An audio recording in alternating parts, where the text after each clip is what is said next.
Everyone, welcome to our channel. இந்த வீடியோவில் நம்ம எதை பற்றி பார்க்க போகிறோம்னா 10th மேக்ஸ் உறவுகளும் சார்புகளும் எடுத்துக்காட்டு 1.13 செம்ம. பார்க்குறதுக்கு முன்னாடி இப்போ தான் ஃபஸ்ட் டைம் நம்ம சேனலில் பார்க்குறீங்கன்னா சப்ஸ்கிரைப் பண்ணிக்கோங்க, உங்கள் ஃப்ரெண்ட்ஸுக்கெல்லாம் ஷேர் பண்ணிக்கோங்க. கொஷின் என்ன கொடுத்துருக்காங்கன்னா, ஏன்ற கணம் கொடுத்துருக்காங்க, பீன்ற கணம் மற்றும் எஃப் ஈக்குவல் டு 1,4 2,5 3,6 ஆனது ஏயிலிருந்து பிக்கான சார்பு ஆகும். இந்த சார்பு எப்படி இருக்குதுன்னா ஏயிலிருந்து பிக்கான சார்பாக இருக்குது. ஓகேவா? எஃப் ஆனது ஒன்றுக்கு ஒன்றான சார்பு ஆனால் மேல் சார்பு இல்லை என காட்டுக அப்படின்னு. இது ஒன்றுக்கு ஒன்றான சார்புன்னு சொல்லியிருக்காங்க, ஆனால் மேல் சார்பு இல்லை அப்படின்னு சொல்லி நம்ம ப்ரூஃப் பண்ண சொல்லியிருக்காங்க. ஃபஸ்ட்டு எப்படி இருக்குதுன்னா, இந்த சார்பு எஃப்லேருந்து ஏலேருந்து பிக்கான உறவாக இருக்குது. ஓகேவா?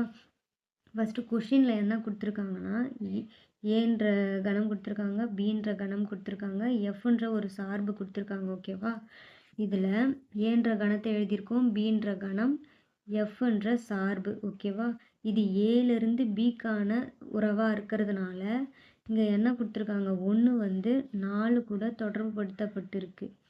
ஓகேவா? 2 5 கூட தொடர்பு படுத்தப்பட்டிருக்கு. 3 6 கூட தொடர்பு படுத்தப்பட்டிருக்கு. ஓகேவா? ஏயின் வெவ்வேறு உறுப்புகளுக்கும் பியில் வெவ்வேறு நிழலுறு இருக்கிறதுனால இது ஒன்றுக்கு ஒன்றான சார்பு. ஓகேவா?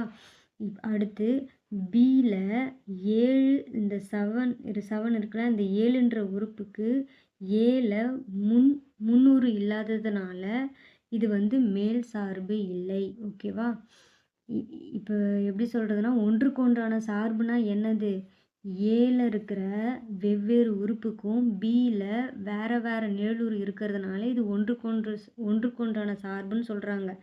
ஓகேவா? மேல் சார்பு இல்லைன்னு எப்படி சொல்கிறாங்கன்னா, இந்த பீன்ற கணத்தில் 7ன்ற உறுப்புக்கு இங்கே ஏல முன்னூறு இல்லை. ஓகேவா? இங்கே ஒரு உறுப்பு இல்லாததுனால இது மேல் சார்பு இல்லை. ஓகேவா? அதை தான் இங்கே நம்ம எழுதியிருக்கோம். இந்த ஏயின் வெவ்வேறு உறுப்புகளுக்கும் பியில் வெவ்வேறு நிழலுறு உள்ளது, எனவே எஃப் ஒன்றுக்கொன்றான சார்பு. ஓகேவா? நெக்ஸ்ட்டு பியில் உள்ள 7 என்ற உறுப்பிற்கு ஏயில் முன்னூறு இல்லை, எனவே எஃப் ஆனது மேல் சார்பு இல்லை. ஓகேவா? எஃப் ஆனது ஒன்றுக்கொன்றான சார்பு ஆனால் மேல் சார்பு இல்லை. ஓகேவா? இதோட இந்த சம் முடிஞ்சது.